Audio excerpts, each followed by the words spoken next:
Apakah tokoh Sabda Palon yang belakangan ramai dibicarakan lagi, begitu juga dengan Raja Brawijaya itu memang benar-benar ada, ataukah tokoh ini merupakan rekaan? Nah, ikuti ya videonya berikut ini.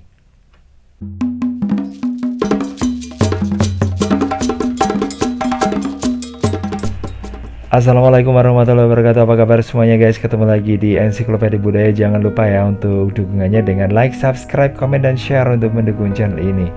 Dan kali ini saya akan membahas tentang Sabda Palon ya. Nah, siapa sih Sabda Palon itu? Oke guys, apakah memang Sabda Palon itu merupakan tokoh yang memang benar-benar ada ya? Dan ini dia guys ya. Nah, Sabda Palon itu sebenarnya merupakan tokoh yang ada di dalam sebuah babat ya, atau mungkin kayak serat gitu, namanya Serat Darmo Gandul. Nah, dalam Serat Darmo Gandul itu merupakan serat yang dibuat berdasarkan ini ya, babat yang ada sebelumnya, yaitu babat Kediri. Nah guys, untuk Serat Darmo Gandul ini merupakan serat yang ditulis oleh Kiai Tunggul Wulung.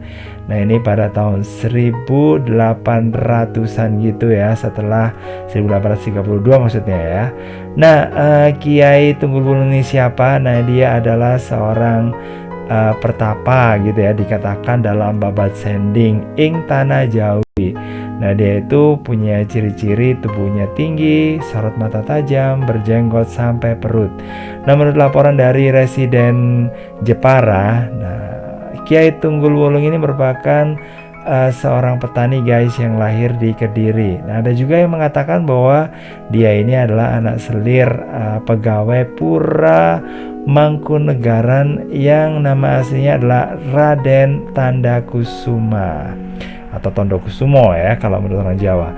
Nah ini guys, diduga ini terlibat pada perang di Ponorogo tahun 1825 sampai 1830 dan lari ke Kediri. Nah di perjalanannya dia kemudian bertemu dengan ajaran Kristen dan kemudian menjadi penginjil atau pengabar Injil yang berpengaruh di tanah Jawa. Oke guys, kemudian Belanda ketika ada perang di Ponorogo selesai, kemudian mengutus jaksa Kediri untuk menyusun sejarah Kediri. Nah, jaksa yang bernama Mas Ngabai Purbawijaya ini meminta dalang wayang krucil Ki Dermakonda. Nah, Ki Dermakonda sendiri sih nggak ngerti ya. Kemudian dia meminta bantuan dari jin yang kemudian merasuki Ki Sondong ya melalui jasad ini ya, badannya maksudnya, bukan ini ya, wadah dari badan Ki Sondong ini. Kemudian jin tersebut bercerita ya tentang ini sejarahnya Kediri versi jin ya, dan sehingga jadilah babat Kediri pada tahun 1832 yang kemudian ini ya dijadikan sebagai sumber bagi penulisan dari serat ya, bukan Serat Darmo Gandul yang ditulis oleh Kiai Tunggul Wulung. Nah versi ini kemudian yang jelas ya untuk menyudutkan ajaran Islam, terutama para penyebar Islam yaitu Sunan Bonang dan Sunan Giri, karena memang ada ini ya indikasi dari Belanda yang ingin ini ya ingin menghancurkan lah ya sisa-sisa dari para prajurit dari Pangeran Diponegoro mungkin yang tersisa. Nah untuk Sabda Palon sendiri ini bisa dikatakan sebagai mungkin ya mirip lah dengan tokoh yang dihormati di Jawa yaitu Semar. Nah sebenarnya sih Semar ini sendiri merupakan tokoh yang pertama kali ditemukan dalam karya sastra zaman Kerajaan Majapahit yang berjudul Sudamala. Nah ini selain dalam bentuk kakawin, kisah Sudamala juga dipahat sebagai relief dalam ini ya ini di Candi Sukuh yang berangka tahun 1437. Nah Semar dikisahkan dia merupakan abdi atau hamba tokoh utama cerita yaitu Punggawa abdinya ini ya Sadewa dari keluarga Pandawa. Tentu saja peran Semar tidak hanya sebagai pengikut saja ya, melainkan juga sebagai pelontar humor untuk mencairkan suasana yang tegang. Nah, pada zaman berikutnya ketika kerajaan-kerajaan Islam itu berkembang di Pulau Jawa, pewayangan juga dipergunakan sebagai salah satu media dakwah. Nah, kisah-kisah yang dipentaskan masih seputar Mahabharata yang saat itu sudah melekat kuat ya dalam memori masyarakat Jawa. Nah, salah satu ulama yang terkenal yaitu Sunan Kalijaga ini kemudian dalam pementasannya masih dipertahankan keberadaannya ya. Nah, bahkan peran aktifnya dari ini di tokoh ini lebih banyak daripada dalam kisah Sudamala.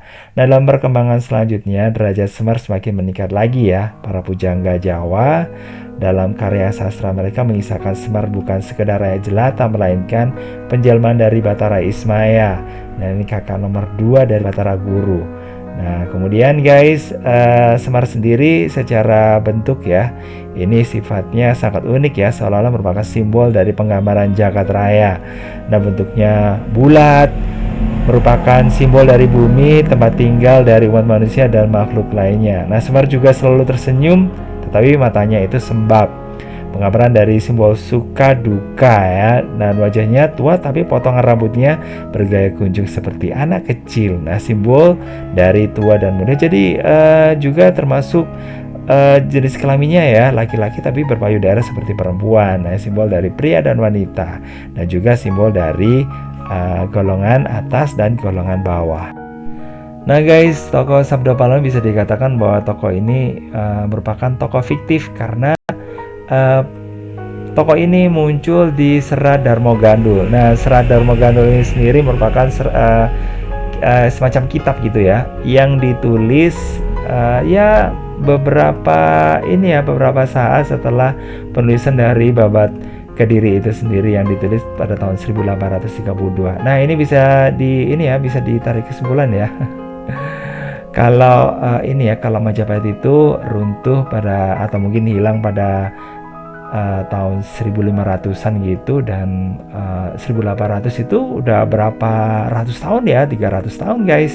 Nah, ini bisa dikatakan bahwa ya rentang dari segitu panjangnya waktu. Nah, ini bisa dikatakan ya hal-hal yang berbau dengan sejarah yang hilang pasti jelas ada ya. Dan untuk tokoh Brawijaya sendiri juga di prasasti-prasasti tidak disebutkan ya bahwa dia itu adalah tokoh atau raja dari kerajaan Majapahit. Dan untuk nama Brawijaya sendiri malah ditemukan pada kitab Babatana Jawi. Nah, kitab Babatana Jawi ini merupakan kitab yang ditulisnya itu juga sudah lama ya. Nah, memang lebih duluan kitab Babatana Jawi daripada Babad Kediri, tapi penulisannya itu atau penyusunannya ini sudah memasuki di zaman Mataram Islam ya. Jadi itu setelah kerajaan Demak, kerajaan Pajang, nah kayak gitu baru kerajaan Mataram. Nah, itu udah ratusan tahun loh guys ya. Oke guys, gitu aja ya. Mudah-mudahan dari informasi ini bisa mendapatkan wawasan gitu ya. Meskipun saya sendiri juga masih masih sedikit bingung ya dengan kenapa kok bisa diramaikan gitu atau rame lagi tokoh ini. Nah, mungkin yang nggak setuju bisa tulis di kolom komentar, dan saya kira wassalamualaikum warahmatullahi wabarakatuh, dan jangan lupa untuk like, subscribe, komen, dan share.